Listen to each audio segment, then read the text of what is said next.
우리에게 더 많은 긍휼과 은혜를 베풀어 주셔서 우리가 계속 진행할 수 있도록, 그리고 날마다 훈련받을 수 있도록 해 주십시오. 우리의 기름을 부어 주셔서 우리를 새롭게 해 주시고 우리를 가르쳐 주시고 인도해 주십시오.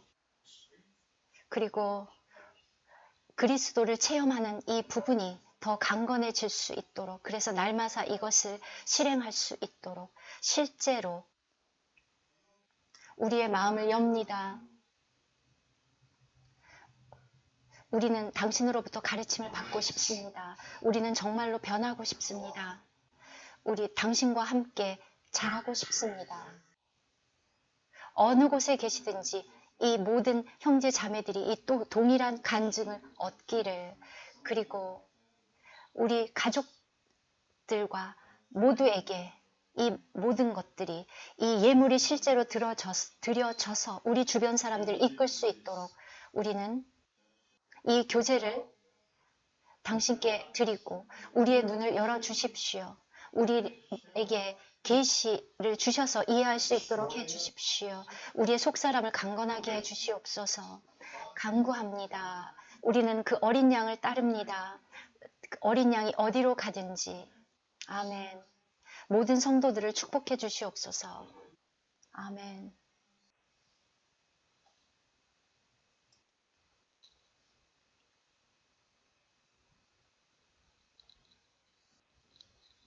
계속하겠습니다. 우리가 아웃라인을 보면 주님의 다시 오심을 우리가 이렇게 기다리고 있고, 주님은 우리에게 경고해주고 계십니다. 하나님의 경고는 모두를 향한 경고입니다. 모든 시대에 있었던 지나간 시대의 성도들뿐만 아니라, 비록 이 초창기에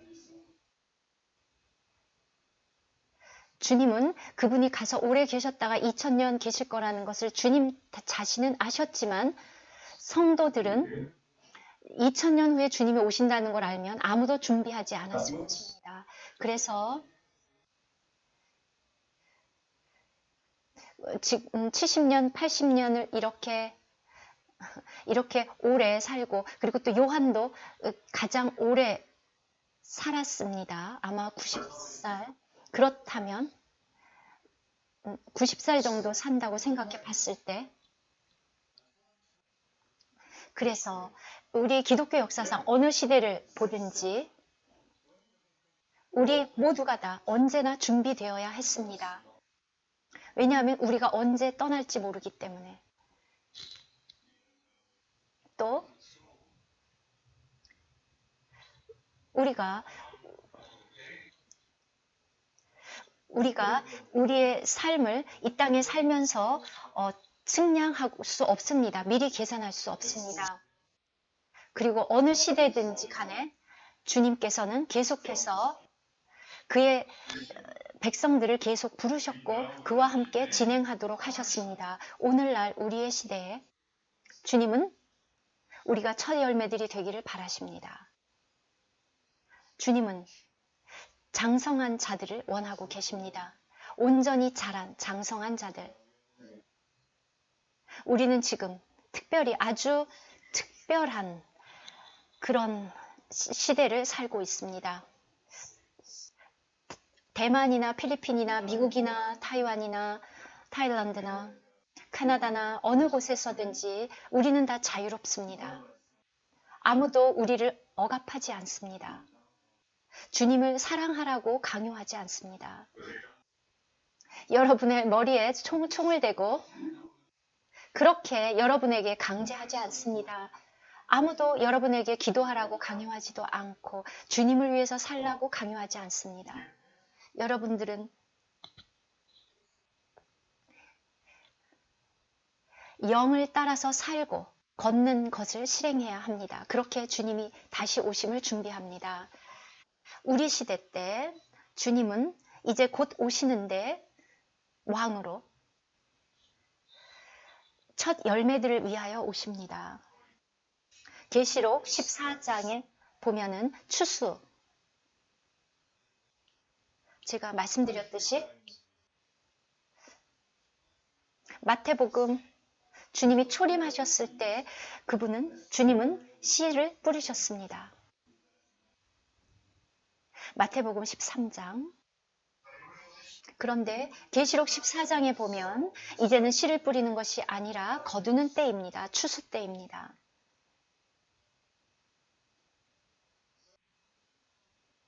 그래서 지금 2000년이 지난 지금 수세기가 지났습니다. 주님은 계속해서 일하고 계셨고 그분의 영적인 이 영의 전쟁을 계속하고 사탄은 또 교회, 성도들을 무너뜨리라고 계속해서 일을 했습니다. 그런데 교회는 타락했고 바빌론처럼 됐고 로마 카톨릭 정말 끔찍했습니다. 몇 천년을 다스려서 마침내 종교 개혁이 됐고 주님은 이렇게 서서히 회복하셨고 오늘에 이르렀습니다. 이제 오늘날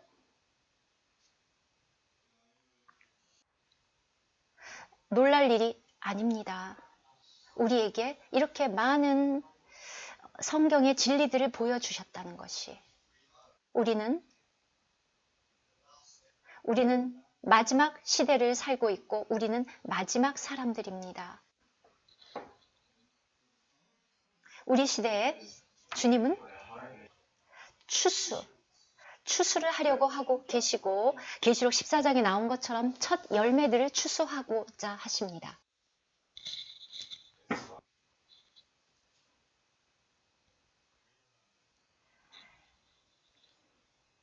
하나님이 이 추수 때를 기다리셨다는 것은 놀라운 일이 아닙니다. 순교하는 것은 매우 쉽습니다. 그리고 아무 때나 순교할 수 없습니다. 그런데 생명이 장성해서 첫 열매가 돼서 추수된다는 것. 이것은 그것과는 별개의 문제입니다. 그것은 정말 다른 차원입니다. 계시록 14장을 보면 계시록 14장 14만 4천 이것은 실제의 숫자입니다. 오늘날 정말 수백만 수천만의 그리스도인들이 있습니다. 그런데 14만 4천 정말 아주 작은 단어입니다. 소수입니다. 이들은 장성한 자들, 첫 열매들입니다. 네, 우리가 그 아웃라인의 끝부분으로 가면 주님이 지금 찾고 계시는 것은 이러한 자들입니다. 주님은 이러한 자들을 찾고 계십니다. 그래서 주님이 제자들에게도 경고하셨고 모든 믿는 이들에게 경고하셨습니다. 왜냐하면 그 목표에 이르지 못하는 자들이 있을까봐 구원은 공짜입니다. 믿음으로 누구나 다 구원받을 수 있습니다. 여러분은 거듭납니다. 우리는 거듭나기 위해서 할 게 아무것도 없습니다. 여러분 거듭나기 위해서 뭔가 하신 게 있습니까? 어떻게 무슨 일을 하든 상관없이 아무것도 안 해도 누구나 다 구원받을 수 있습니다. 네, 부모님이 뭘 해주시도 않았습니다. 하나님이 다 하셨습니다. 하나님이 하셨고 그것 때문에 여러분들은 구원을 받았습니다. 저도 그리스도인이 되기 위해서 한 게 아무것도 없습니다. 예수 그리스도를 그냥 받아들이기만 했고 성령이 제 안에 오셨습니다. 그래서 그 안으로 침례되었고 저는 거듭났습니다. 무슨 일이 일어난 거지? 네, 이렇게 일어났습니다. 얼마나 쉽습니까? 어떤 면에서는 이렇게 쉽게 구원을 받았습니다. 그런데 장상한다는 것, 정상적인 그리스도인의 삶을 살아낸다는 것. 예, 지금 제 조카가 있네요. 예, 조카한테 물어보겠습니다. 이게 쉽습니까? 정상적인 그리스도인의 생명을 살아낸다는 거 쉽습니까? 아닙니다. 예, 온전해지는 거 쉽습니까? 아니죠. 어렵습니다. 어렵습니다. 쉽지 않습니다. 영적인 이 생명, 모든 것이 다 거듭나는 것, 생명을 얻는 것은 쉽지만 그 다음에 자라는 것은 쉽지 않습니다. 여쭙겠습니다. 예, 주 형제 지금 여기 보이네요. 네, 제 이 화면에 가운데 보이는데 주 형제님, 그리스도인의 생명을 살아낸다는 것 쉽습니까?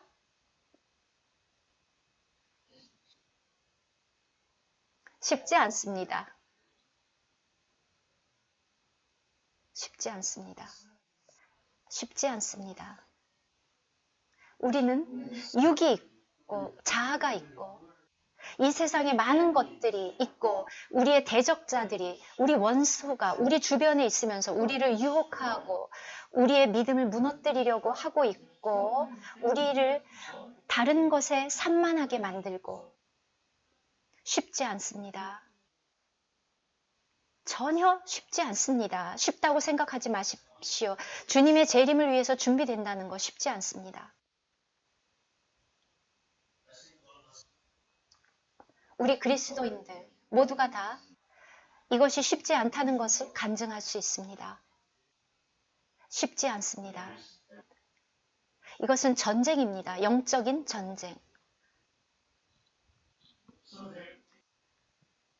그래서 여기에 이렇게 경고하고 계십니다.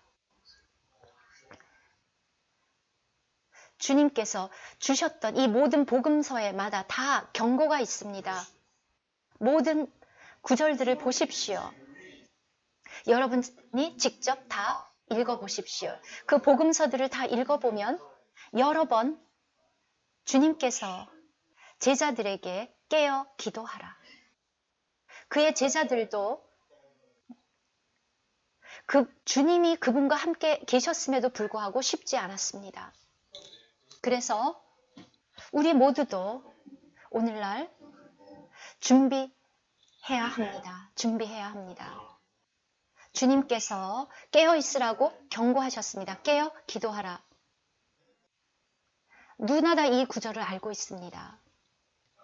그런데 깨어 있는 것, 여러분 지금 깨어 있습니까?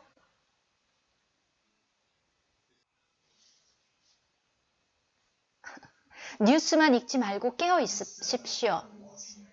워치맨 아시죠? 파수꾼. 그 파수꾼의 깨어 있음입니다.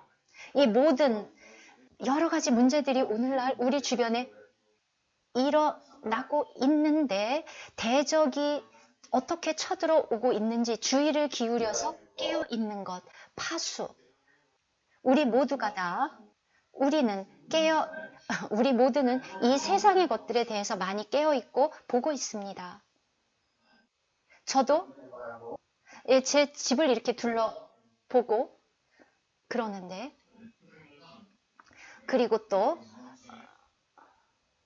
그리고 이렇게 경계를 합니다. 왜냐하면 누가 와서 이렇게 쳐들어올 수도 있기 때문에 이렇게 우리는 깨어 있어야 합니다. 누군가 와서 우리 집에서 뭔가를 훔쳐가진 않을까? 그런데 사실 그런 걱정은 할 필요가 없습니다. 예, 가진 것이 소유가 더 많을수록 걱정이 더 많죠? 그런데 여기서 말하는 watchful이라는 것, 깨어있으라, 파수. 이것은 우리의 대적을 향해서 깨어있습니다. 하나님의 계획과 목적이 이루어지도록. 그런데 우리의 대적은 이것을 막으려고 하고 있습니다. 우리를 멈추게 하려고 하고 있고 그 목표에 다다르지 못하게 하려고 안간힘을 쓰고 있습니다. 그래서 우리는 깨어 있어야 합니다. 그렇지 않으면 할 수 없습니다. 은혜는 물론 있습니다. 예, 주님을 찬양합니다. 우리에게 은혜가 있습니다. 우리는 이 은혜가 정말 감사합니다. 은혜. 그런데 우리가 깨어있지 않으면 안 됩니다. 우리는 항상 깨어 있어야 합니다. 그렇지 않으면 그런 것들이 우리에게 들어와서 우리를 파괴합니다. 그래서 바울도 우리에게 경고했습니다. 은혜에서 떨어진 자가 없도록 하라. 그래서 많은 그리스도인들이 은혜에서 떨어져 떨어져 나갔습니다. 저는 그런 사람을 많이 알고 있습니다. 여러분도 그렇죠?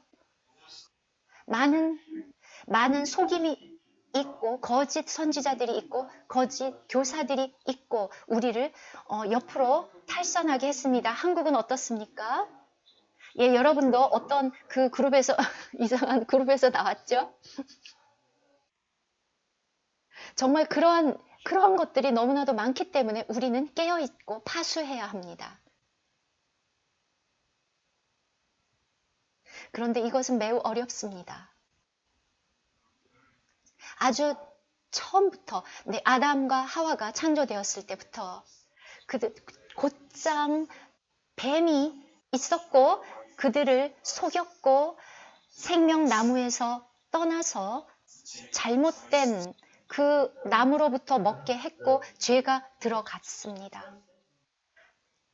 사탄도 기다리지 않았습니다.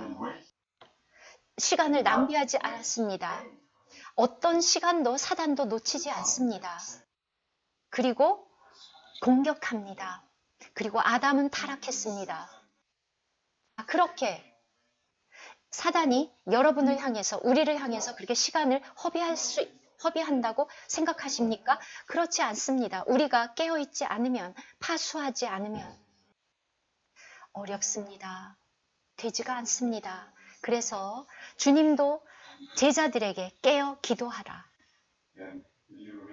그래서 여러분들이 여기에 있는 주님이 돌아가시기 전에 유다가 배반하기 전에 제자들에게 깨어 기도하라. 그런데 그 제자들은 어떻게 했습니까? 잠을 잤습니다. 잠이 들었습니다. 기도를 할 수 없을 뿐만 아니라 잠이 들었습니다. 어떻게 기도하겠습니까? 주님이 어떻게 말씀하셨습니까? 내 영은 원이로되 육신이 약하도다. 이것이 우리의 문제이기도 하지 않습니까? 우리 모두 다 압니다. 우리가 준비해야 된다는 것을. 그러나 우리의 육이 있기 때문에 그것을 여러분과 저를 방해합니다. 우리 모두를. 그래서 깨어 기도하라. 여러분 얼마나 자주 기도하십니까? 그냥 깨어 있어야만 되는 것이 아니라 기도하라. 깨어서 기도하라. 수시로 주님께서 다시 오심에 대해서 그렇게 많이 말씀하셨습니다. 깨어 기도하라. 이것이 주님의 경고입니다. 또 주님께서 아주 구체적으로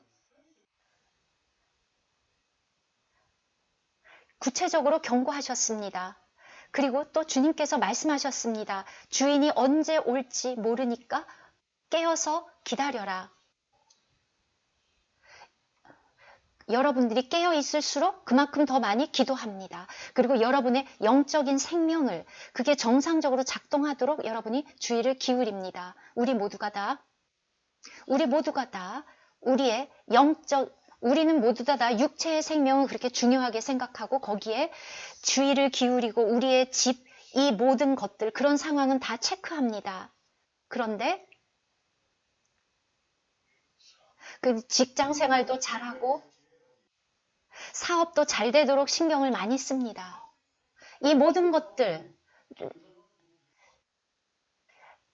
것들도 다 물론 중요합니다. 주님이 다 축복해 주실 것입니다. 그런데 여러분의 이 생명에 대해서는 여러분들은 어떻습니까? 여러분의 이 건강한 생명, 깨어서 기도하는 것.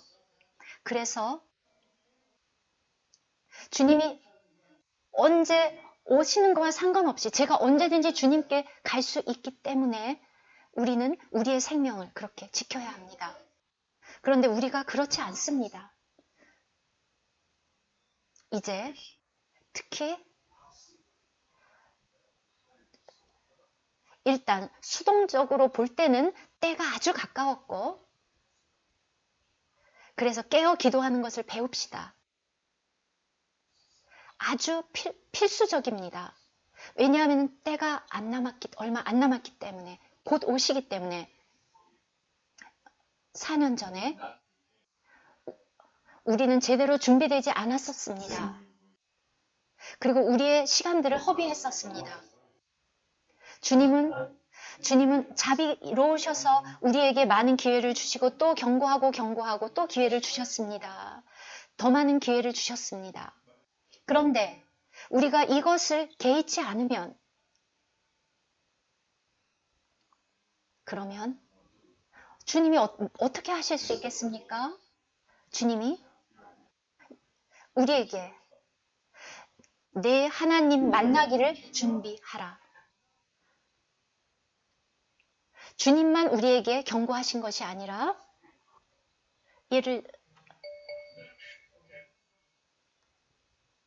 누가복음 21장 24절인가요?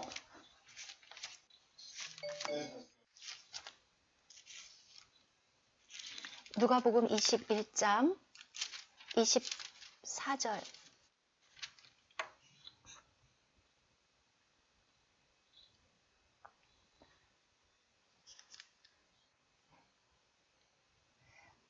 누가복음 21장 24절입니다. 주님께서 말씀하셨습니다. 이미 이렇게 경고하셨습니다. 네.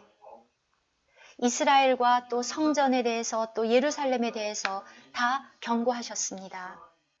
그것들이 모두가 다 파괴되고 칼날에 죽임을 당하고 모두 이방에 사로잡혀 가겠고 예루살렘은 이방인의 때가 차기까지 이방인들에게 밟히리라.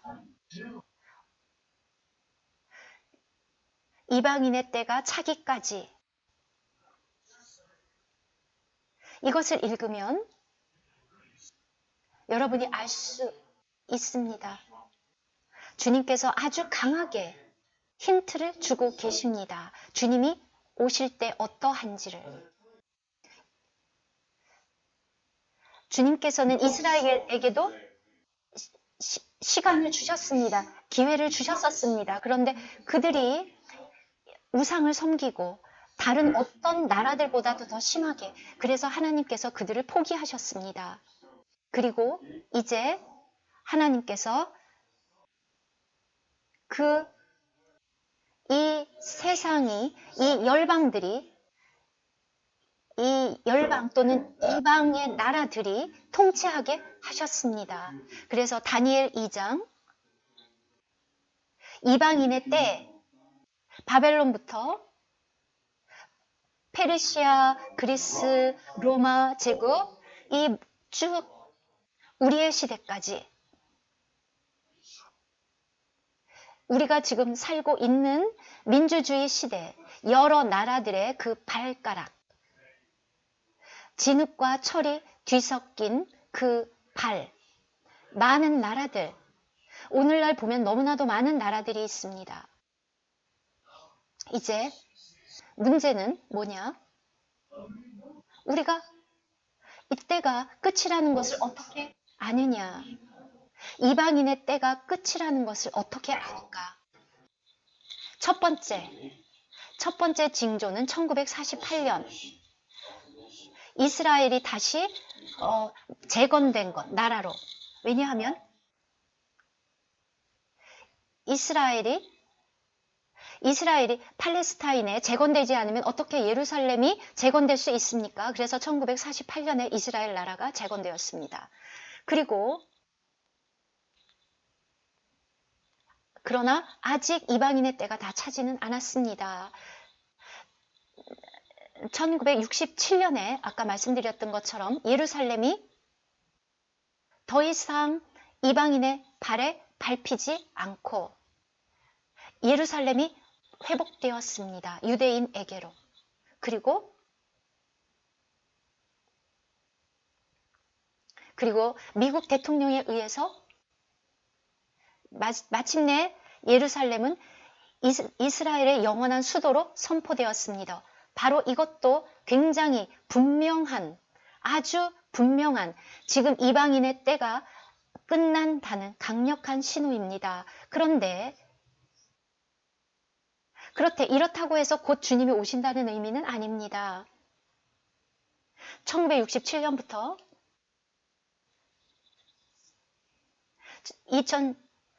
2017년 50주년이 되는 해, 그때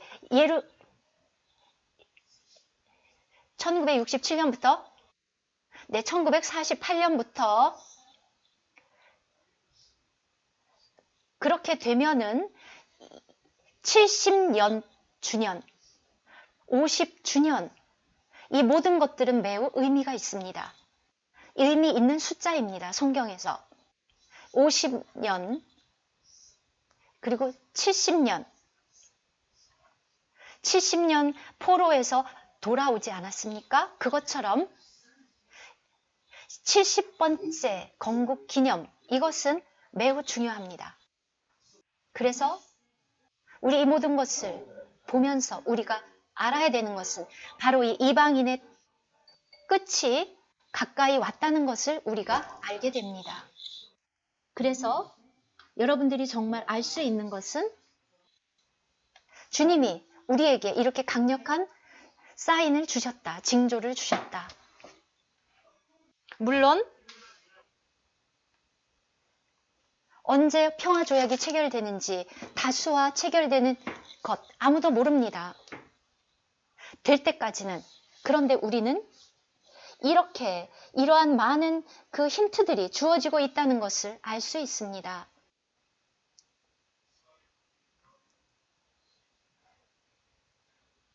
그래서 우리가 아까 다니엘 9장을 다시 보았죠. 아주 강력한 예언입니다. 경고입니다. 이미 하나님께서 그곳에서 그렇게 경고해 주셨습니다. 누가복음 29장 무화과 나무에 대한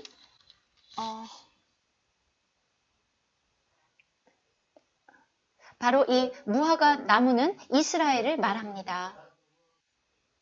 이스라엘 나라의 모든 상황, 그것을 말합니다. 이미 그 무화과 나무가 열매를 맺는 것을 보면 때가 가까운 줄을 알라.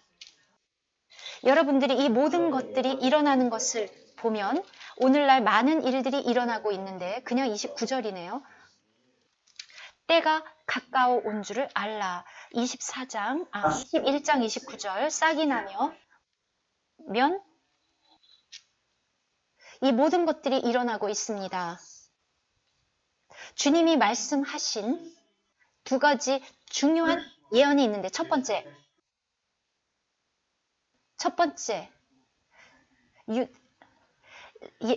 그 예루살렘 성전이 이방인에게 의해서 짓밟힌다는 것.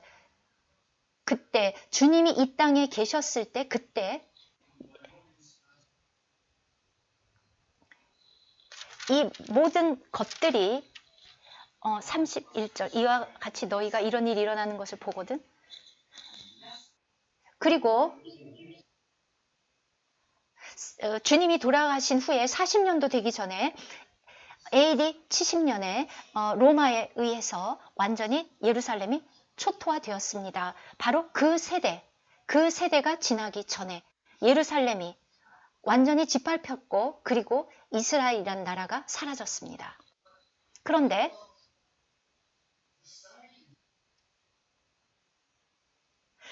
그 주님의 재림에 대한 징조, 우리는 그 시대에 살지 않았습니다. 지금 시대에 살고 있는 우리에게 그 징조, 어떻게 이루어질 것인가? 자, 많은 것들이 이미 다 성취되었습니다. 자, 아마도 우리 세대가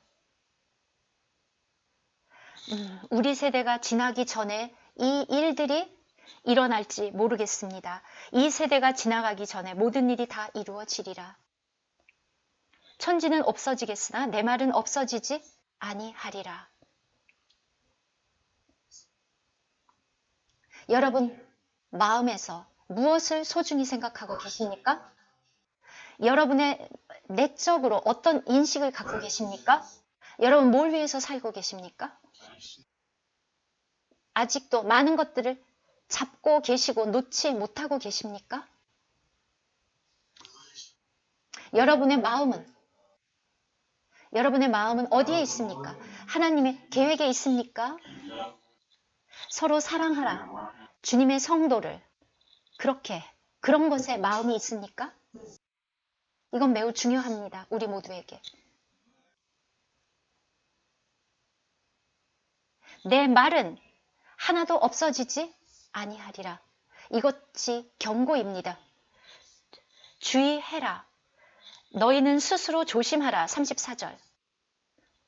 너희는 스스로 조심하라. 그렇지 않으면 방탕함과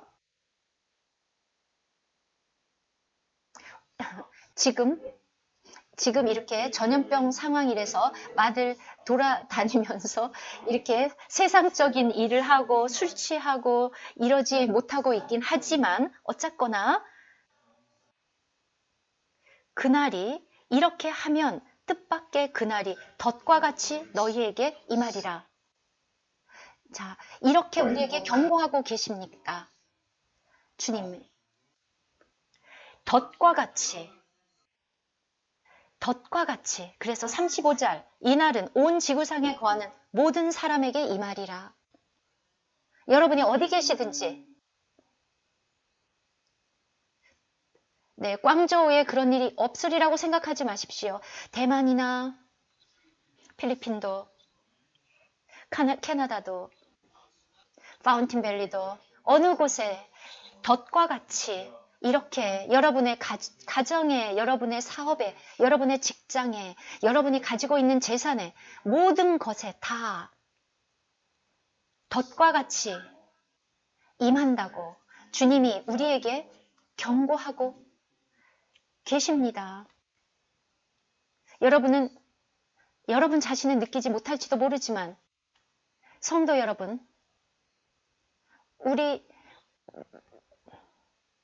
우리는 다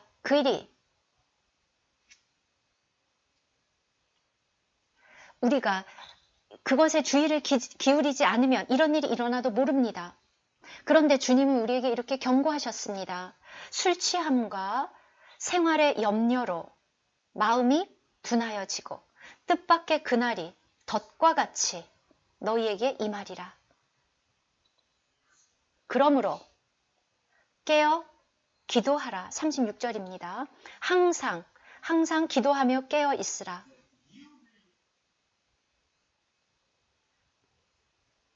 이러므로 너희는 장차 올 이 모든 일을 능히 피하고 인자 앞에 서도록 항상 기도하며 깨어 있으라.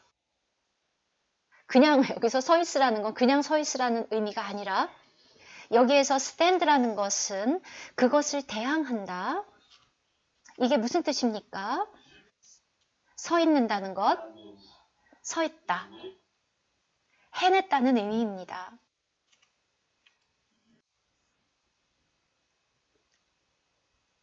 여러분이 주님이 다시 오시기 전에 이미 실패해버리면 그 앞에 설 수 없습니다. 그 왕국을 상속받을 수 없습니다. 상속받지 못할 뿐만 아니라 여러분이 물론 구원을 받았습니다. 그래서 구원은 잃어버리지 않지만 불을 통과하는 구원.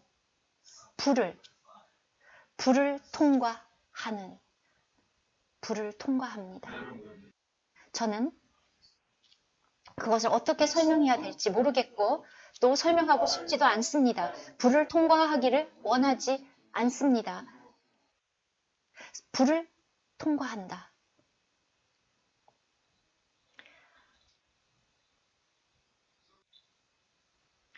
이렇게 경고하고 있습니다. 이 구절을 다 지금 읽을 수는 없습니다. 네, 이 정도 읽어드리면 충분할 것 같습니다. 이 모든 것들을 능히 피하도록. 우리 가장 중요한 것, 여러분과 저, 우리 모두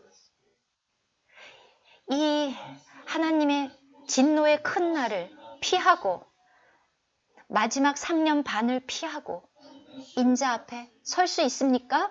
저도 자신이 없습니다. 저도 여전히 두렵습니다. 그래서 깨어서 기도합니다. 저는 알고 싶습니다. 주님, 제가 준비됐습니까? 시험 보는 것처럼, 기말고사 시험 보는 것처럼, 시험 볼 때 공부해야 될 게 많죠? 그리고 그렇게 다 시험을 보고 나서 졸업을 합니다. 준비가 되어야만 졸업을 합니다. 이것은 경고입니다. 주님이 친히 주신 경고입니다. 역시 또 사도들도 우리에게 경고했습니다. 여러분이 다 이 성경 구절들을 읽어보십시오. 그 중에서 하나를 찾아보겠습니다. 히브리서 10장 25절. 예, 여러분 다 찾으셨습니까? 히브리서 10장 25절. 모이기를 패하는 어떤 사람들의 습관과 같이 하지 말고, 교회 생활입니다. 에클레시아라는 것은 함께 모였다는 것, 성도들이 밖으로 불리워 나온 성도들이 모였다는 것. 오늘날 그게 단지 모이는 것에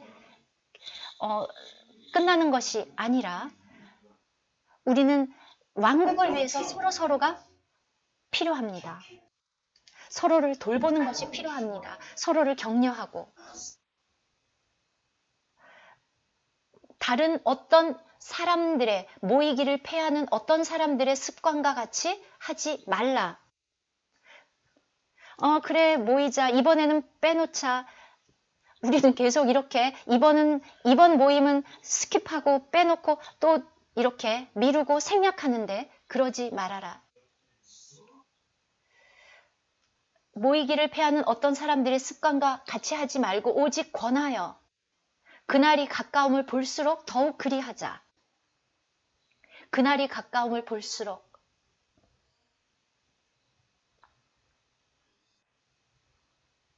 이것은 매우 중요합니다. 그 다음 야고보서로 가겠습니다. 야고보서 5장 8절입니다. 야고보서 5장 8절. 너희도 길이 참고 마음을 굳게 하라.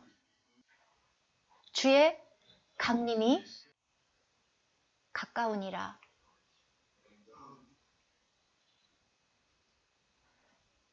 서로 왔다 갔다 하지 말고 굳게 하라. 굳게 하라. 흔들리지 말고 굳게 하라.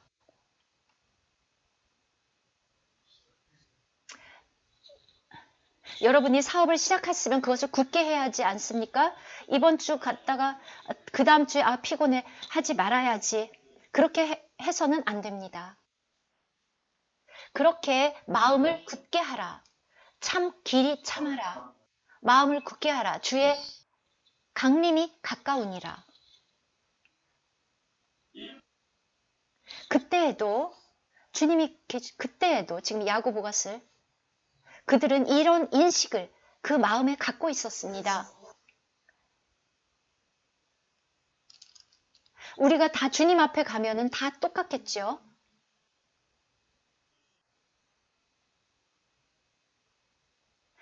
만약에 여러분들이 주님의 다시 오심을 늦출 수 있다고 한다 할지라도 여러분이 가는 것을 늦출 수 있습니까?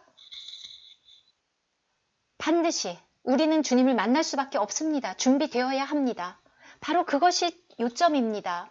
베드로 전서 4장 7절. 베드로 전서 4장 7절.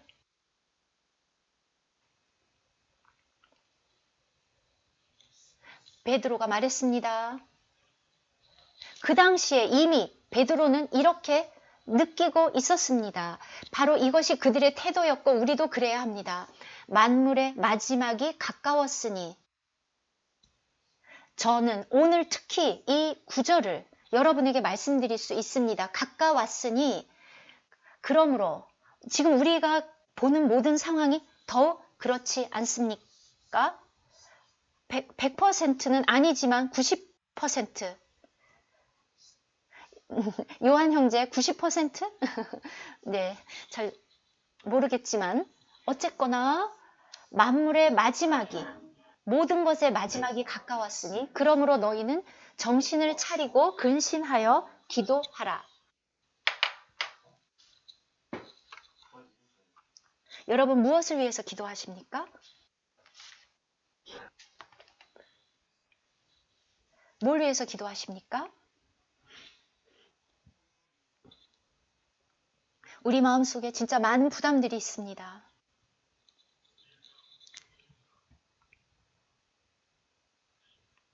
여러분이 뭘 위해서 기도하는지 여러분 자신은 아십니다. 여러분이 무엇에 주의하고 있는지, 깨어서 기도하고 있는지, 깨어 기도하라. 너의 하나님을 만날 준비를 해라. 우리 사도들은 주님의 경고를 아주 심각하게 받아들였습니다. 자, 또 다른 구절을 보겠습니다. 베드로 후서 3장. 우리 모두에게 주는, 사도가 우리에게 주는 강력한 권고입니다. 33절, 14절이네요. 베드로 후서 3장. 그러므로 사랑하는 자들아, 그 앞에 보면 새하늘과 새 땅을 모든 사람들이 찬송을 부르면서 지난 세월 동안 전부 다 기다렸는데, 그렇지만 이것을 이렇게 심각하게 받아들이지 않았습니다. 그냥 편안하게 있었습니다. 우리는 그렇게 편안하게 있어서는 안 됩니다. 오래 참고 14절, 주 앞에서 이 도적과 같이 그날이, 이 모든 것들이 이렇게 사라지리니 어떠한 사람이 되어야 하겠느냐.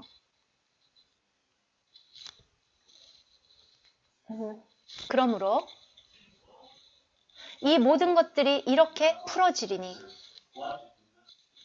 어떠한 사람이 되어야 하겠습니까? 우리 모두 11절, 이 모든 것이 이렇게 풀어지리니 너희가 어떠한 사람이 되어야 마땅하냐. 정말 강력한 경고입니다. 거룩한 행실과 경건함으로,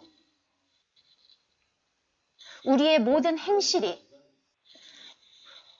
경건함으로 어떤 사람이 되어야 하겠느냐.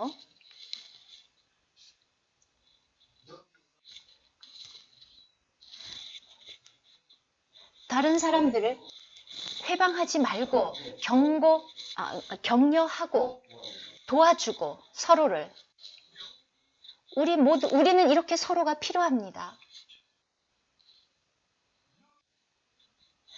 하나님의 날이 임하기를 바라보고 간절히 사모하라. 그날에 하늘이 불에 타서 풀어지고 체질이 뜨거운 불에 녹아지려니와. 우리는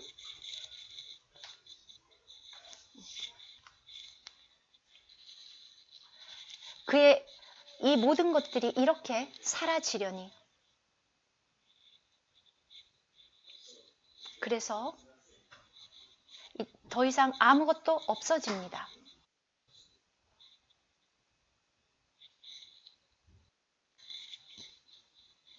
이 모든 것들이, 여러분의 다른 것들이 여러분의 마음을 점령해서 여러분을 넘어뜨리지 않도록. 그래서 그날에는 아무것도 없어집니다. 그러나 13절, 우리는 그의 약속대로 그의 의에 거하는 바 새하늘과 새 땅을 바라보도다. 오늘 이 땅을 보십시오. 의가 없습니다. 저는 날마다 그것을 목격하고 있습니다. 여러분도 그렇죠? 그러므로 사랑하는 자들아, 14절. 그러므로 사랑하는 자들아, 너희가 이것을 바라보나니 주 앞에서 점도 없고 흠도 없이 평강 가운데 나타나기를 힘쓰라. 예, 우리 주님은 우리의 화목 제물입니다. 평강, 흠도 없이 점도 없이. 이것이 주님이 찾고 계시는 첫 열매들입니다. 여러분이 성경을 얼마나 알고 계시지는 모르지만 이 성경이 우리의 기준입니다. 주님은 결정하셨습니다. 이러한 첫 열매들을 받겠다. 점도 없이 흠도 없이 평강 가운데 나타나기를 힘쓰라.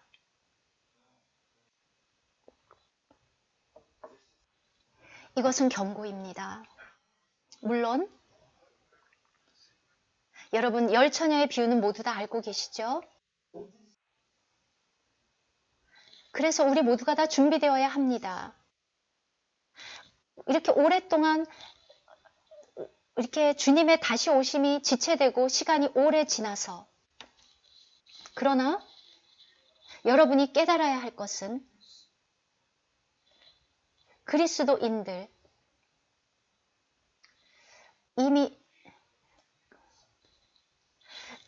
이미 죽은 그 성도들도 지금 잠을 자고 있는데 부활할 것입니다. 저와 우리도, 모든 그리스도인들은 다 죽고 그리고 다시 부활하기를 기다리고 있습니다. 그런데 하지만 지혜로운 슬기로운 처녀들만 제때 깨어나서 혼인잔치에 들어갈 수 있습니다. 오늘날 교회, 이제는 지금이 그 시기입니다. 우리 모두가 다 주님의 다시 오심에 이렇게 나타나야 합니다.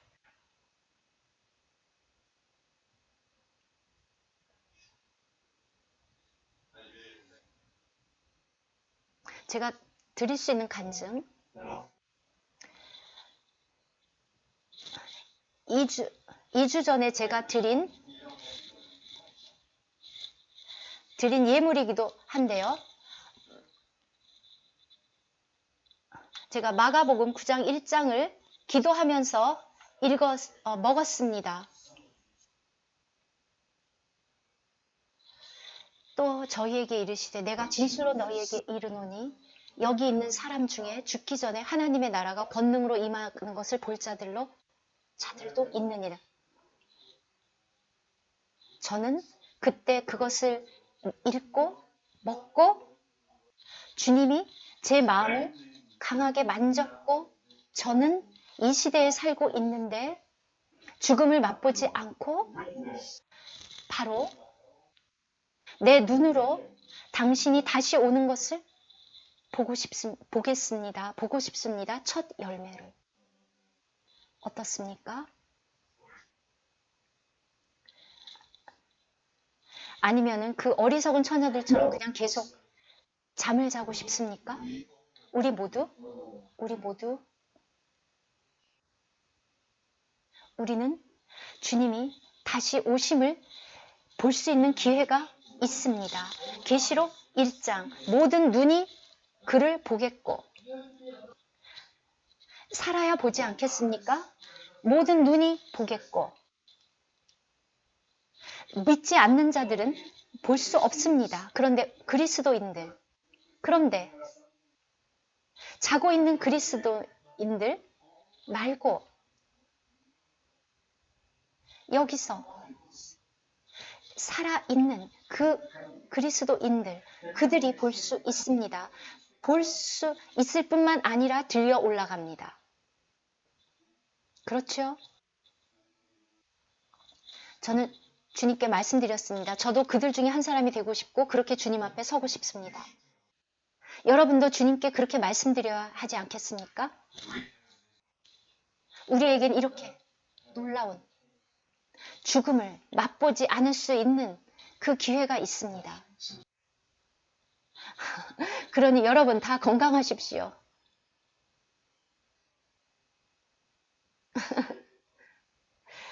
그냥 이 코로나가 아니 코로나에 그렇게 건강 해치지 말고 다 살아서 건강하게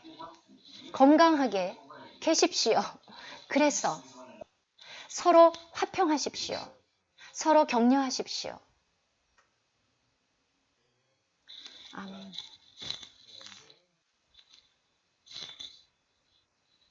그리고 바울이 우리에게 그리스도의 심판대에 대해서 또 경고해 주었습니다. 여러분은 잘 모르겠지만 그러나 우리 모두가 다 그분의 심판대 앞에 나타날 것에 대해서 두려움을 가져야 합니다.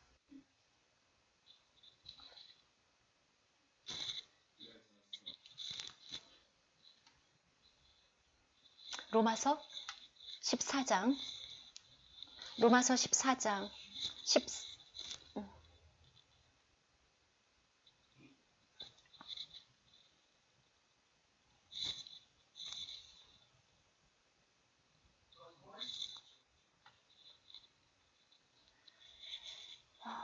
왜 너의 형제를 판단하느냐?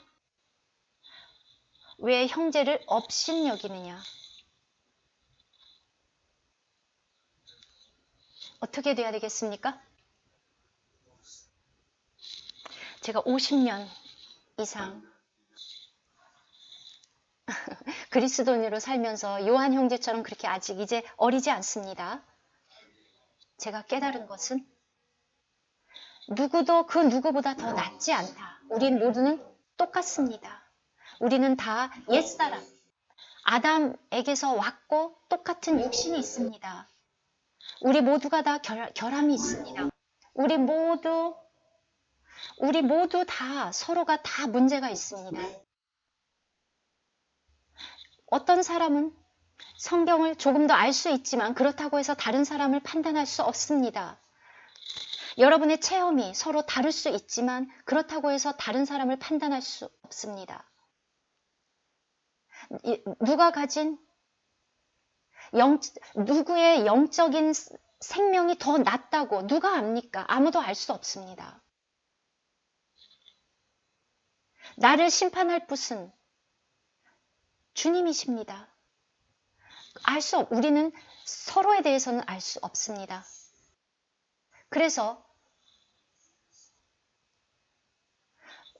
제가 지금 동맥이나 정맥이 막혔는지 어떻게 압니까? 제 몸의 건강 상태도 제가 다 들여다보지를 못하는데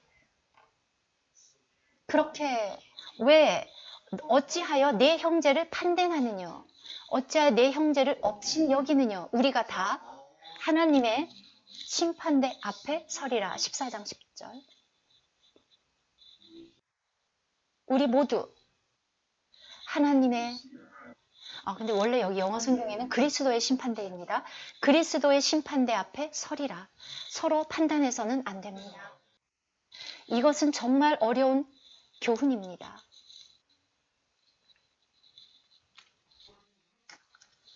기록되었으되 주께서 가라사대 내가 살았노니 모든 무릎이 내게 꿇을 것이요. 우리 모두 한 사람도 빠짐없이 하나님께 모든 혀가 하나님께 자백하리라. 우리 모두 하나님께 고백해야 될 것이 많습니다. 얼마나 많습니까? 우리 중에 하나님 앞에 자백할 게 없다고 말할 수 있는 사람이 있습니까? 손 들어 보십시오. 우리 모두 자백할 게 있습니다. 그러면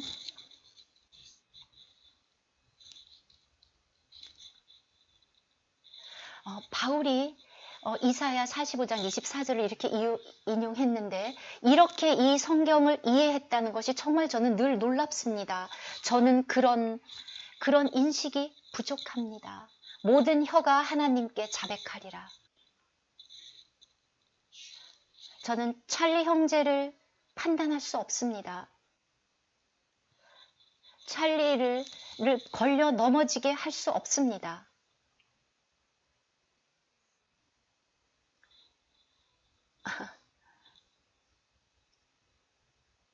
제가 만약에 지금 그렇게 한다면 주님 앞에 가서 할 말이 없을 것입니다. 지금 그렇게 하면. 우리 각인이 12절 자기 일을 하나님께 짓고 하리라. 로마 교회 형제자매들은 서로를 판단하고 같이 먹고 마시면서도 그렇게 서로를 판단했습니다. 그래서 우리는 배웁시다. 기억하십시오. 우리 모두가 하나님께 자기 일을 짓고 해야 된다는 건 고린도후서 5장 11절입니다. 고린도후서 5장 11절.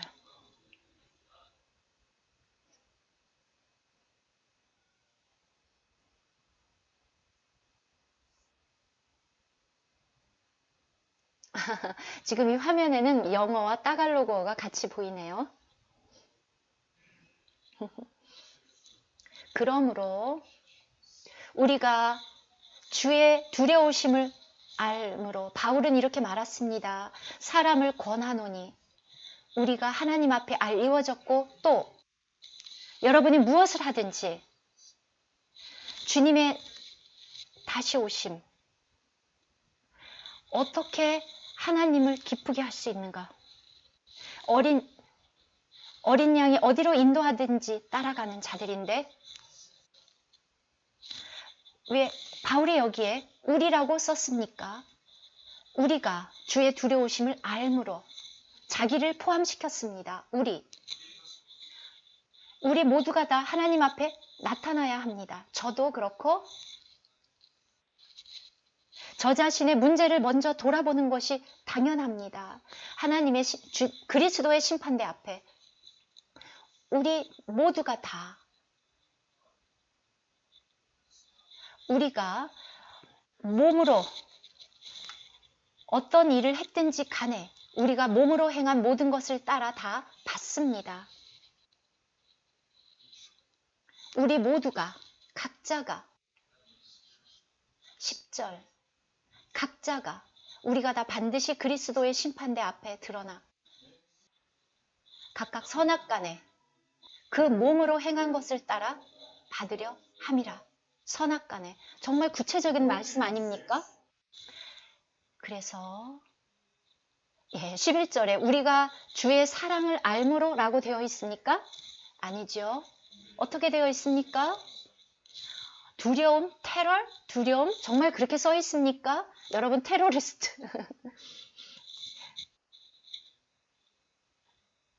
하나님이 테러리스트입니까?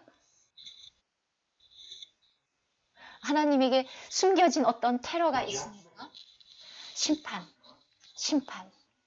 하나님의 심판은 이렇게 매우 의롭습니다. 어디에 있든지 내가 이렇게 오랫동안 주님을 이렇게 섬겼고 말씀을 전하고 복음을 전했고 주님을 위해서 살았는데 그렇게 생각하십니까? 그러므로 우리가 주의 두려우심을 알므로 저는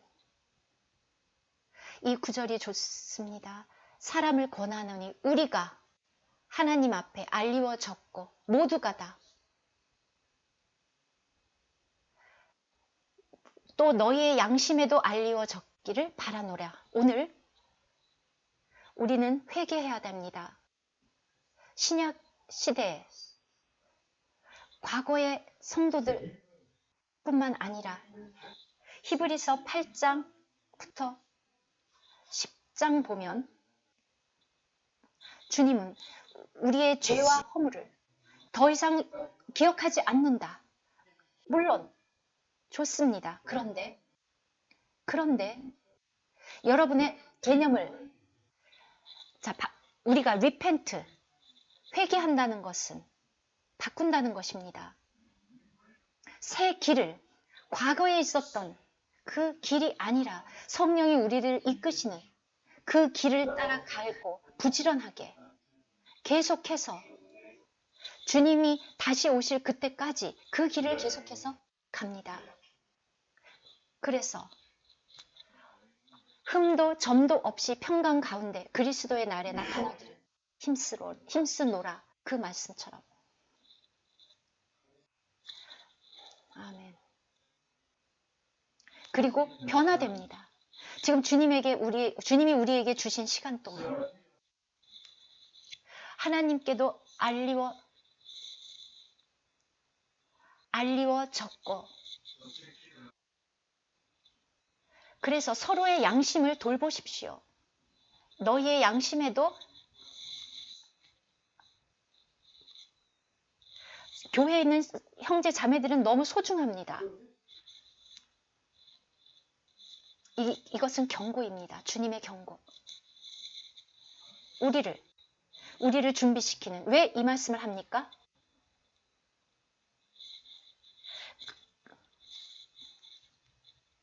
매년 많은 사람들이 그리스도가 다시 오시면 모든 그리스도인들이 다 들림받을 거라고 생각하기 때문입니다. 여러분도 그렇게 생각하십니까? 여러분도 그렇게 믿습니까? 근데 그리스도인들은 다 그렇게 믿습니다. 다른 사람들이 얘기하는 걸 들어보니까 그렇다고 하더라. 사람들은 다 그리스도가 다시 오시기를 기다리고 있습니다. 그런데 그들은 모두가 다, 성도들은 다 들림을 받고, 너 이제 그리스도인이 됐어, 걱정할 거 없어, 모두가 다 들림 받을 거야, 이제는 문제가 없어, 이렇게 모든 그리스도인들이 대부분 말하는데, 성경은 뭐라고 말합니까? 성경이 이렇게 말하고 있지 않습니다. 데살로니가 전서 4장을 보면 그리스도와 그에게 속한 자가 먼저 올라가고, 그리고 남은 우리도 함께 올라가서 공중에서 주를 영접하리라. 즉, 사람들은 이 구절만 인용합니다. 그런데 우리가 알아야 되는 것은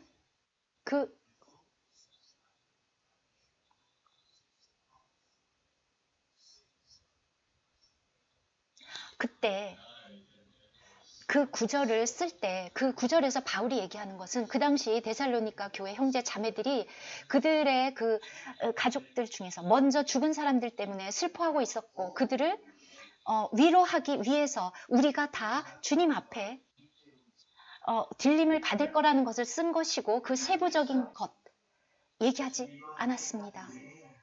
그리고 거기에서는 공중에서 주를 영접한다, 가장 일반적인 제너럴한 것만을 언급했을 뿐입니다. 그런데 계시록을 보면 아주 구체적으로, 세부적으로 말하고 있습니다. 이 휴거에 되어서 보좌로 들림을 올라가느냐, 아니면은 어떤 사람은 보좌로 들어올려가고, 어떤 사람은 광야로 가고, 어떤 사람은 환난을 다 겪고, 어떤 사람은 살아서 첫 열매로 올라가고, 어떤 사람은 마지막 납할 때 일어나고, 그때 공중으로 들려 올라가고, 이렇게 세부적인 것들을 계시록은 다 보여주고 있습니다. 그런데 불행하게도, 참 안타깝게도 많은 형제 자매들이, 그들이 배우기로는 항상 모두가 다, 그리스도인들은 휴거된다고 생각했고 이제 문제가 없어라고 그래서 생각합니다. 그게 참 큰 문제입니다. 큰 문제입니다. 바울은 분명히 데살로니가 4장에서는 그리스도의 심판대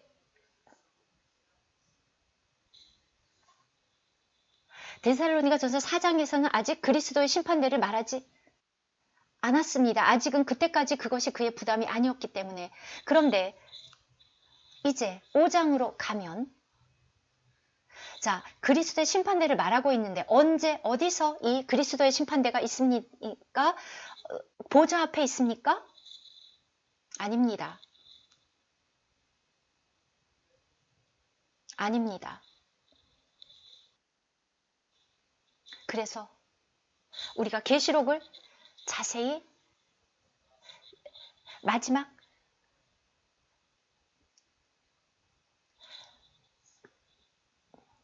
계시록의 중간에 보면 3년 반의 끝부분에 그 구름 속에 어느 곳에 구름을 입고 오는데 그때 모두가 다 그를 봅니다.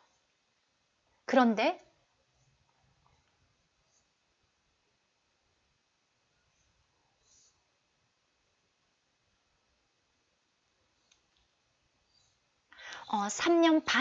마지막 3년 반이 다 끝나면 그때 들려 올라가서 거기에서 죽은 자들도 다 들려 올라가서 그때 거기에 그리스도의 심판대가 있고 그들이 흰 세마포 옷을 입고 그리고 어린 양을 따라서 오고 그리고 함께 와서 군대가 되어서 주님과 함께 내려와서 이 땅에서 아마겟돈 전쟁을 하고 합니다.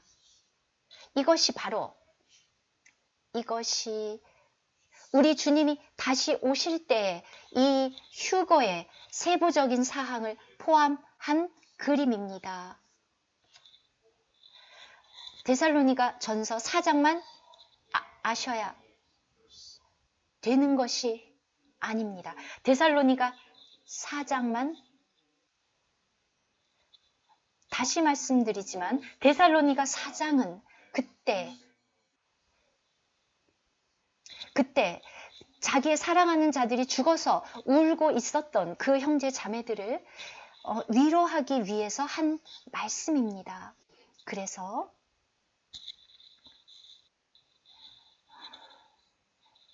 좀 이해가 되셨나요?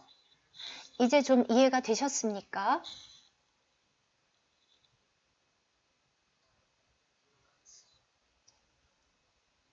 요한 형제님 이해가 됐나요?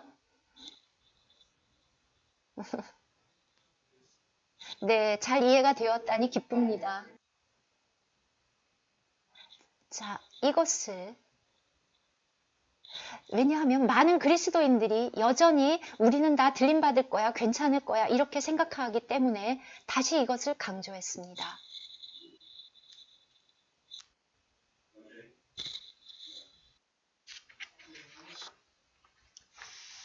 시간이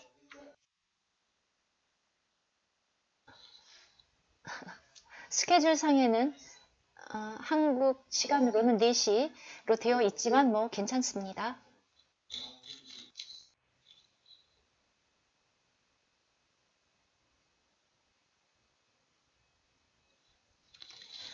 제가 가지고 있는 이번 집회의 부담.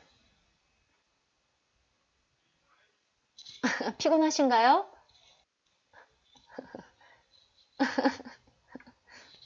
네, 요한 형제가 자기는 피곤하지 않다고. 혹시 듣느라고 피곤하시진 않습니까?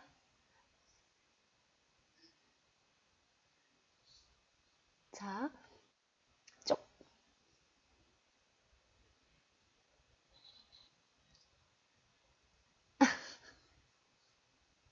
네, 졸린 분들은 자유롭게 조셔도 됩니다.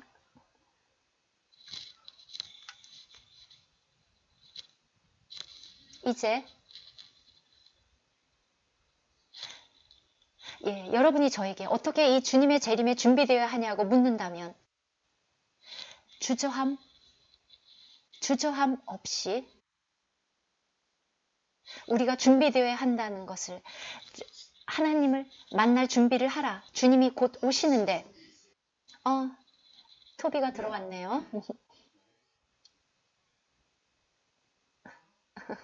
네. 토비도 뭐 해줄 얘기 있으면 교제해도 됩니다. 예, 근데 토비가 괜찮다고 말했습니다. 네, 토비도 해줄 수 있는데, 네, 어쨌거나 어떻게 준비될 것인가? 어떻게? 지난번 집회에서, 한국 집회에서 우리가 아주 강하게 생명에 대해서 강하게 교제했습니다. 왜냐하면 성경을 보면, 하나님의 계획을 보면 생명은 가장 중요한 것입니다. 가르침도 중요합니다. 우리는 정확한 지식을 가져야 합니다. 해석이 아니라, 이해가 아니라 정확한 지식. 그런데 그것보다도 중요한 것 생명입니다. 아기가 태어나면 부모님이, 엄마가 먼저 뭔가를 가르치는 걸 시작합니까? LMP 이런 걸 가르칩니까? 토비, 어린 딸이 있는데 아기가 태어났을 때 뭐 했습니까? 아기에게 뭐 가르쳤습니까? 아기에게는 가르칠 필요가 없습니다. 너무 약한 그 생명, 그 유약한 그 아기에게 필요한 것은 생명. 우리 그리스도인들이 안타깝게도 이러한 생명에 대한 인식이 없습니다. 하나님이 아담을 창조한 이후에, 하나님은 사람을 창조한 이후에 아담과 하와를 어디에 두셨습니까? 학교에 보냈습니까? 가브리엘 천사를 보내서 그들에게 뭔가를 가르쳤습니까? 어떤 레슨을 시켰습니까? 아닙니다. 아닙니다. 하나님이 그들을 어디에 두셨습니까? 에덴 동산에 두셨는데 놀라고 두셨습니까? 탁구나 농구를 하라고 그랬습니까? 아닙니다. 먹으라고 했습니다. 특히 먹고 맛보고 그 생명나무로부터 그 음식을 먹고 그 육체적으로도 필요한 음식 먹을 것들이 다 많이 있었습니다. 그런데 그 음식을 그들에게 필요한 것은 음식이지 지식이나 가르침이 아니었습니다. 아닙니다. 근데 거기에 또 다른 나무가 있었습니다. 지식의 나무, 선과 악을 알게 하는 지식의 나무. 불행하게도 사탄이 개입했고 우리가 다 그 얘기를 알지요. 아담은 유혹되었고 그리고 벗어났고 생명나무가 아닌 지식의 나무를 선택했습니다.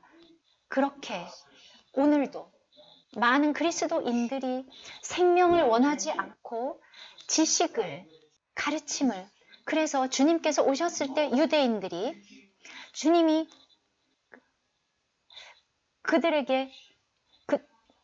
그들은 그 문서로 모든 가르침을 가지고 있었지만 그들은 주님을 몰랐습니다. 지식이 있었습니다. 자, 주님이 그들에게 뭐라고 말씀했습니까? 내가 너에게 주고자 하는 것은 내가 온 것은 너희에게 생명을 주고 더 풍성히 그 생명을 얻게 하려 함이라. 나는 생명이다.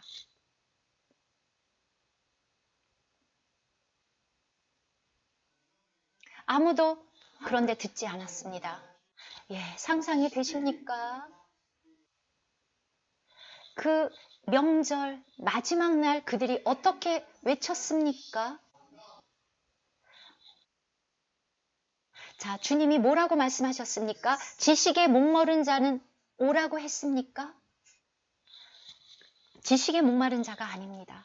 목마른 자는 와서 나를 마셔라. 나를 마시는 자는 그 속에서 생수가 솟아나리라. 여러분들이 긴 메시지를 듣고 많은 지식을 얻으면 그것이 됩니까? 이것이 정말 우리에게 있어서 큰 문제입니다. 우리도 포함되어 있습니다. 우리도 마찬가지입니다. 슬프게도 우리는 여전히 아담이 잘못 선택한 그 실수를 여전히 우리도 반복하고 있습니다. 우리는 너무나도 머릿속에 담을 지식을 원하고 그런 것들을 이해하고 싶어자 하는 유혹이 너무 많습니다. 형제자매 여러분, 주님을 이렇게 50년 섬긴 후에 제가 얼마나 늙었는지 여러분도 보시죠. 저는 지식에 지쳤고 정말 그것에 많은 지식, 해석 그런 것들에 이제는 정말 지쳤고 그것을 원하는 것이 아니라 저는 생명을 원합니다. 생명이 없으면 제가 사람들에게 줄 게 뭐가 있습니다. 제 가르침 아무것도 주지 못합니다. 가르침, 지식 그것은 저의 생활에도 저의 생명에도 아무런 영향을 주지 않고 여러분의 생명에도 영향은 주지 않고 제 속에 생명이 없는데 어떻게 여러분에게 생명을 불어넣을 수 있습니까? 되지가 않습니다. 그 대제사장들, 장로들, 그 서기관 바리새인들 그들의 말이 그 사람들에게 아무런 효력이 없었습니다. 바울이 썼습니다. 바울은 율법도 거룩하다. 율법도 거룩하고 선하다. 나쁘다는 말이 아닙니다. 그런데 분명한 것은 바울이 율법은 나쁘다. 버려라. 이렇게 말한 것이 아니라 그것도 거룩하고 선하다. 한 가지 문제는 그것은 생명을 주지 못한다.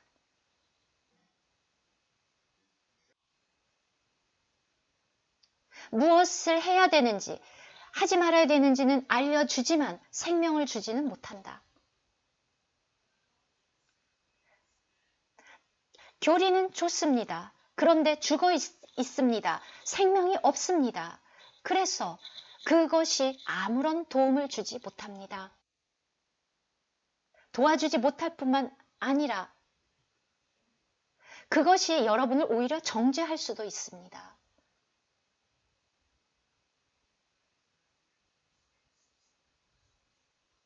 여러분, 과거를 돌아보면 얼마나 많은 형제 자매들이 정말 그게 의미가 없다는 것, 맞지만 아무런 역사가 일어나지 않는 것들, 올바른 가르침인데 맞는데 아무런 역사가 없습니다. 왜냐하면 생명이 없기 때문에. 나도 변화시키지 못합니다. 내가 변화되지 않았는데 어떻게 남을 변화시킬 수 있겠습니까? 그러면은 가르쳐도 여러분에게서 그 사람이 달아납니다. 생명이 없기 때문에. 주님은 가르침을 주기 위해서 오신 것이 가르침만을 위해서 오신 것은 아닙니다. 그의 가르침은 생명으로부터 온 것입니다. 우리의 가르침은 그런데 그렇지가 않습니다. 그는 생명이고 나는 생명의 빛이다. 그리고 나는 생명이 필요합니다.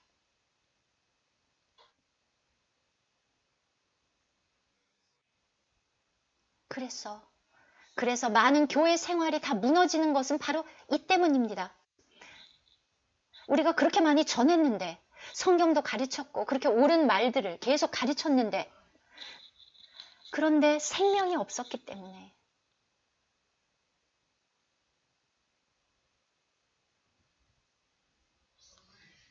생명은 가장 본질적입니다. 사람의 사람도 제가 죽어 있으면 이렇게 말할 수 있겠습니까? 이 중에서 누군가 죽어 있으면 말할 수 있습니까? 존 야오 형제 말할 수 있습니까? 죽은 사람이 말할 수 있습니까? 여러분에게? 여러분의 증조 할아버지가 오셔서 여러분에게 말할 수 있습니까? 아마 증조 할아버지가 가서 말하면 너무 놀라서 다 기절할 것입니다. 아마 죽어서 평안해질 겁니다. 증조 할아버지가 오셔서 말하면.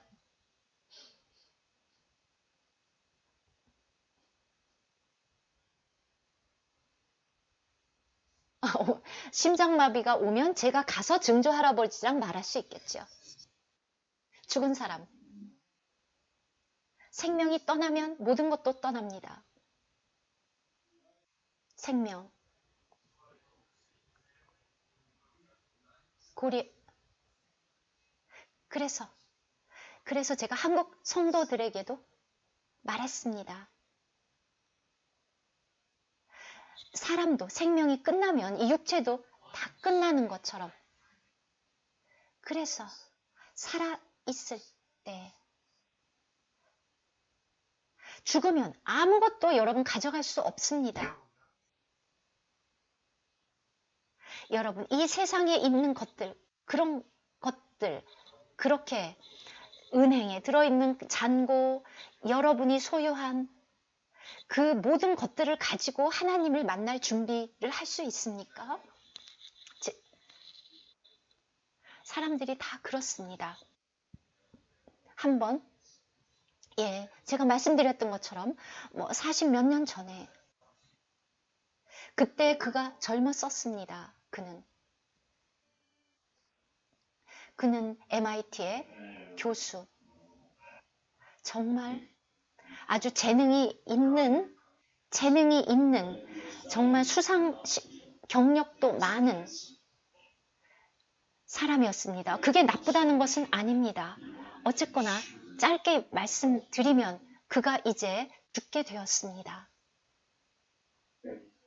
그가 저에게 말했습니다. 내 생명을 다시 시작할 수 있다면 지금까지 살았던 이런 식으로는 살지 않겠다. 모든 것들이 너무 헛되다. 왜냐하면 일단 인간의 생명도 떠나면 다 사라져 버립니다. 우리가 가진 것들은 다 그렇게 끝납니다. 아무것도 여러분이 지금 만지는 모든 것. 빈손으로 왔으니 빈손으로 갑니다. 빈손으로 와서 빈손으로 갑니다. 음부로 갑니다.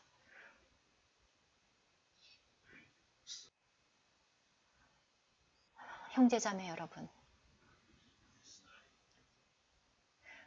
우리가 살아있는 이 동안에 이 생명, 이 영의 생명, 바로 이것, 이 모든 것들을 소중히 해야 합니다. 여러분, 이 영적인 생명의 모든 원리가 우리의 이 육체의 생명의 원리와 너무나도 똑같다는 것을 알면 여러분들도 놀랄 것입니다. 왜냐하면 우리 인간은 하나님의 형상대로 창조되었기 때문입니다. 이 생명의 원리도 우리 이 육체 생명의 원리와 똑같습니다. 생명. 사람이 만든 모든 것들은 비행기, 자동차, 그런 것들이 다 날아다니고 그렇지만 그 모든 것들은 다 죽어 있지 그것에는 생명이 없습니다.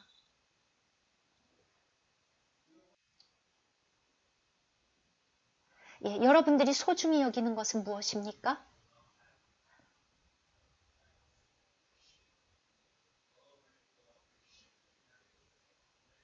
여러분 드론 같은 거 떠다니는 거 그러면 아이들은 다 그거 너무너무 특히 남자애들 어린 보이든 큰 보이든 드론이 떠다니는 거 보면 정말 그것에 탄성을 지르고 그러는데 그런데 살아있는 새하고 다릅니다. 그 드론은 또 배터리를 이렇게 충전해주고 갈아줘야 됩니다. 새하고는 다릅니다. 가솔린을 또 넣어주거나 이렇게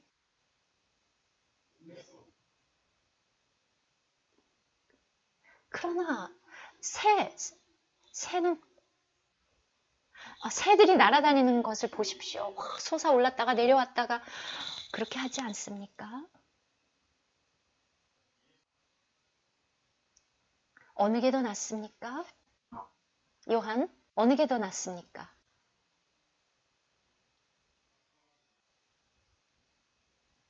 F-35 전투기, 제트기,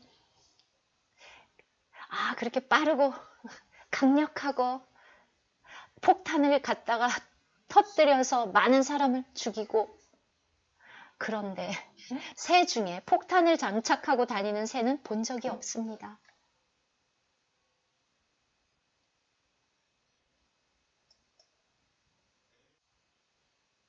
하나님이 창조한 모든 것들은 살아있고 생명을 위한 것들입니다.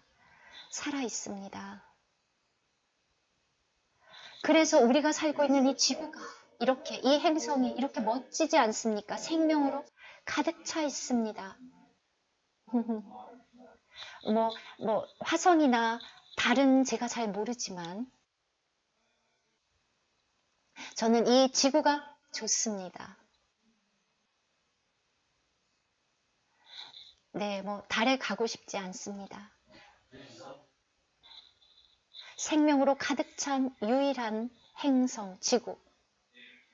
모든 것이 살아있습니다. 생명으로 가득 차 있습니다. 작은 모기도 살아있습니다. 그렇게 빨리 날아다닙니다. 파리의 눈을 보십시오. 그렇게 여러분 눈보다도 더 정말 예민해서 빠릅니다. 도대체 무슨 기술로 그런 것을 만들 수 있겠습니까? 토비에 그런 기술이 있습니까? 바로 그것이 생명의 신비. 파리도 그런 생명을 갖고 있습니다. 우리 모두 이 생명의 근데 이 생명의 최고 신성한 생명을 받았습니다. 하나님의 생명, 하나님에게서 나아진 영생을 받았습니다. 하나님으로부터. 이것은 정말 바울이 말한 진짜 생명. 여러분들이 여기 있는 이 성경 구절을 다 읽으면 삼일 하나님, 생명의 하나님, 살아있는 하나님, 그리스도께서 말씀하셨습니다. 내가 부활이요 생명이다. 내가 온 것은 생명을 주고 더 풍성히 생명을 얻게 하려 함이라.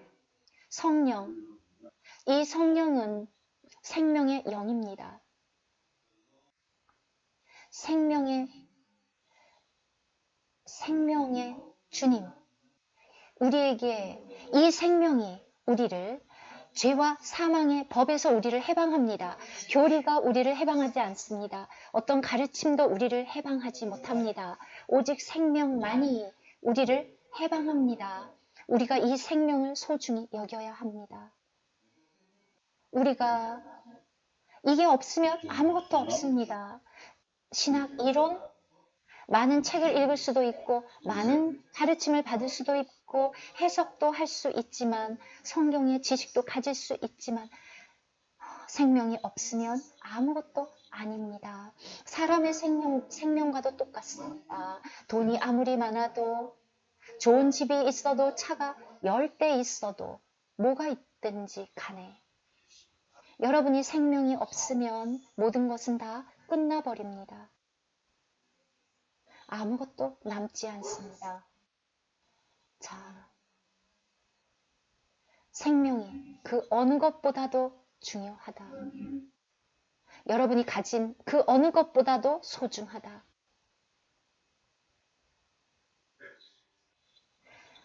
다른 것들은 다 아무것도 아닙니다. 여러분이 깨달아야 합니다. 주님이 곧 다시 오시는데 그러면 아마 모든 것들이 다 아무 의미가 없구나 하는 것을 아시겠죠. 무슨 말을 할 수 있겠습니까? 그래서 주님께서 우리에게, 제자들에게 마태복음 16장에서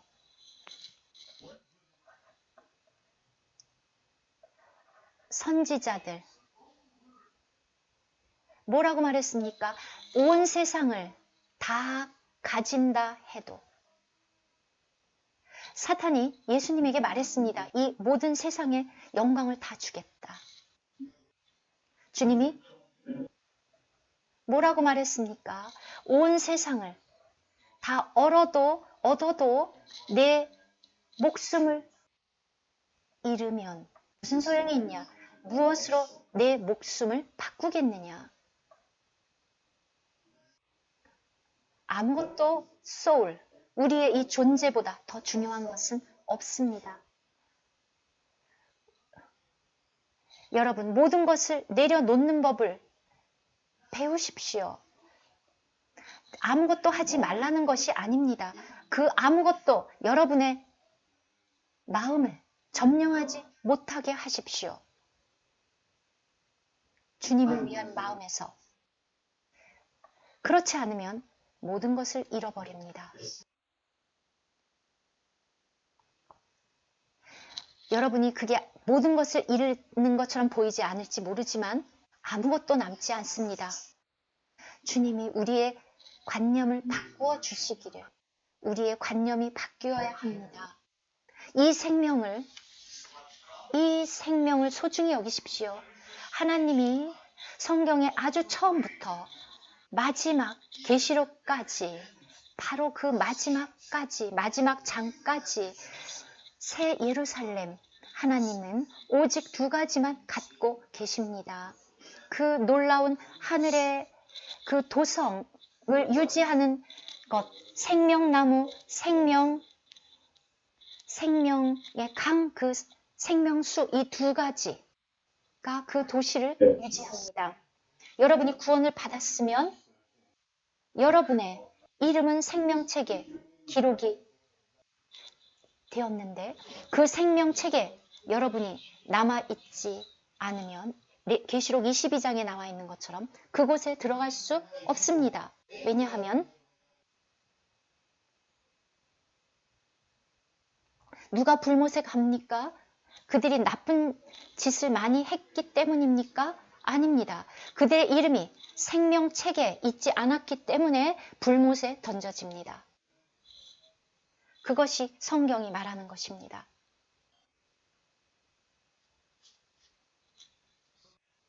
그래서 생명, LIF, 이 생명은 중요합니다. 다른 모든 것들은 다 거짓말입니다.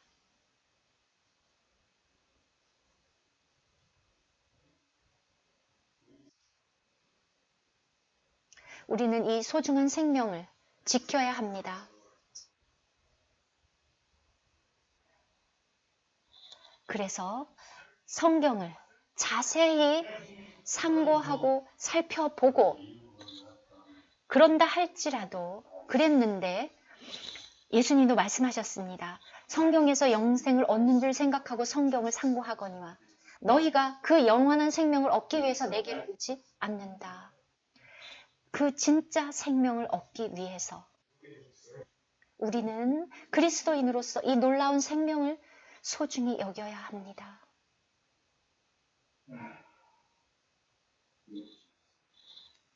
주님. 그래서 여러분들은 바로 이 생명이 가장 중요하다는 것을 반드시 아셔야 합니다. 성령에서 우리가 이것을 다 할 수는 없지만 말씀으로 들어가서 가장 중요한 것이 생명이라는 것을 아십시오. 보십시오.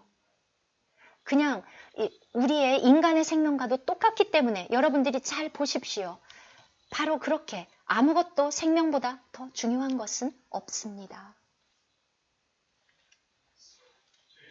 오늘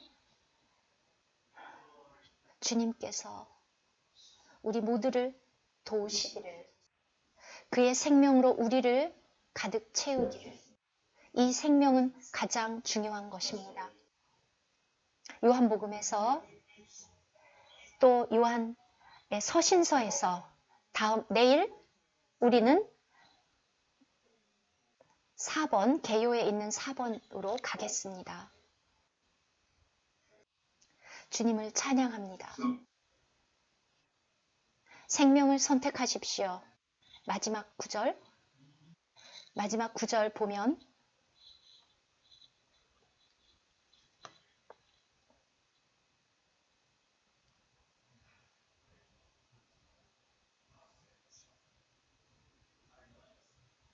거기에다가 제가 중요하게 이렇게 굵은 글씨로 썼습니다. 생명을 선택하라.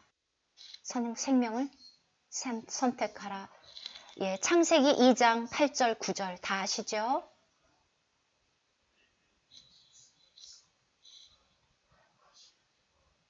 요건 내일 하겠습니다.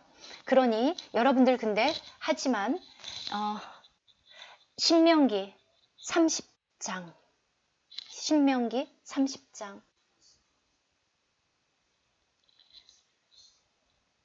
네, 신명기 30장을 보여주십시오.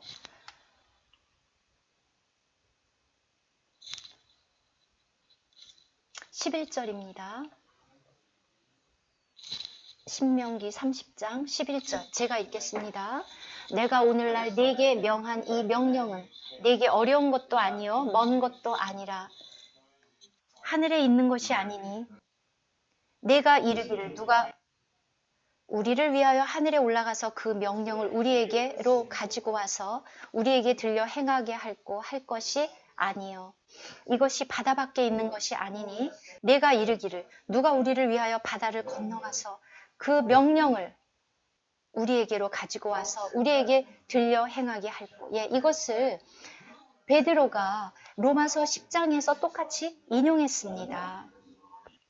왜냐하면 예수 그리스도는 이미 아래로 내려가셨었고 또 위로 올라가셨기 때문에 그럴 필요가 없다. 그래서 그 다음 14절 오직 그 말씀이 내게 심히 가까워 내 입에 있으며 내 마음에 있은즉 내가 이를 행할 수 있느니라. 정말 너무 새롭지 않습니까? 하나님의 말씀은 어렵지 않습니다. 멀리 있지 않습니다. 하나님의 말씀은 단순합니다. 계속 읽어보겠습니다. 15절 보라 내가 오늘날 생명과 복과 사망과 화를 내 앞에 두었나니 16절 곧 내가 오늘날 너를 명하여 네 하나님 여호와를 사랑하고 그 모든 길로 행하며 그 명령과 규례와 법도를 지키라 하는 것이라. 그리하면 내가 생존하며 번성할 것이요 또 내 하나님 여호와께서 내가 가서 얻을 땅에서 내게 복을 주실 것임이니라. 그러나 내가 만일 마음을 돌이켜 듣지 아니하고 유혹을 받아서 다른 신들에게 절하고 그를 섬기면 내가 오늘날 너희에게 선언하노니 너희가 반드시 망할 것이라. 너희가 요단을 건너가서 얻을 땅에서 너희의 날이 장구치 못할 것이니라. 19절 내가 오늘날 천지를 불러서 너희에게 증거를 삼노라. 내가 생명과 사망과 복과 저주를 내 앞에 두었은즉 너와 내 자손이 살기 위하여 생명을 택하고. 자, 오늘 밤 여러분 무엇을 택하시겠습니까? 생명을 택하십시오. 그것이 바른 선택입니다. 올바른 선택, 생명을 택하라. 날마다의 삶에서 우리 앞에는 선택이 있습니다.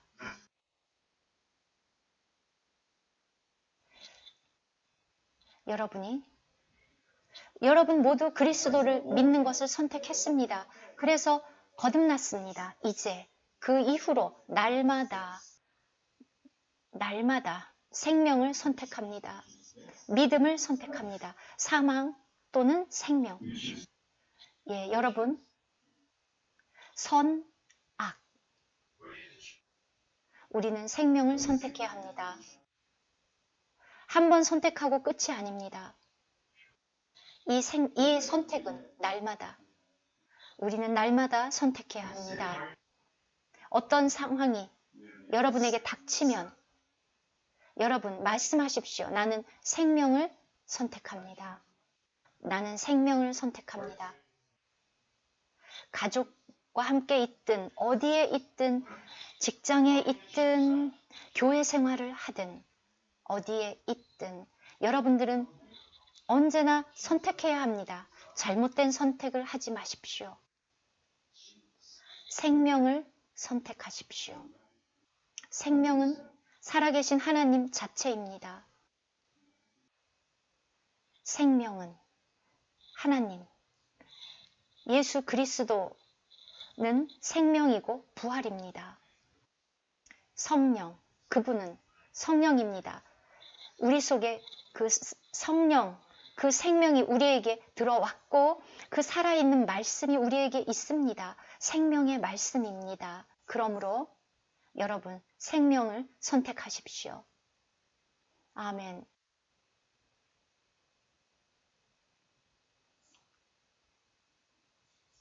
생명을 선택하십시오. 오늘 내 생활에서도 무슨 일을 하든 활동을 하든 나는 생명을 선택합니다. 아멘. 생명을 선택합니다. 생명을 선택하십시오. 아멘. 아멘.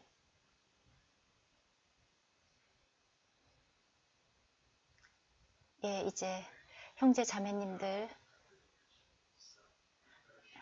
예, 여기서 교제를 마치고요. 네, 여러분들이 또 서로 나누실 것이 있으면 나누시기 바랍니다. 아멘.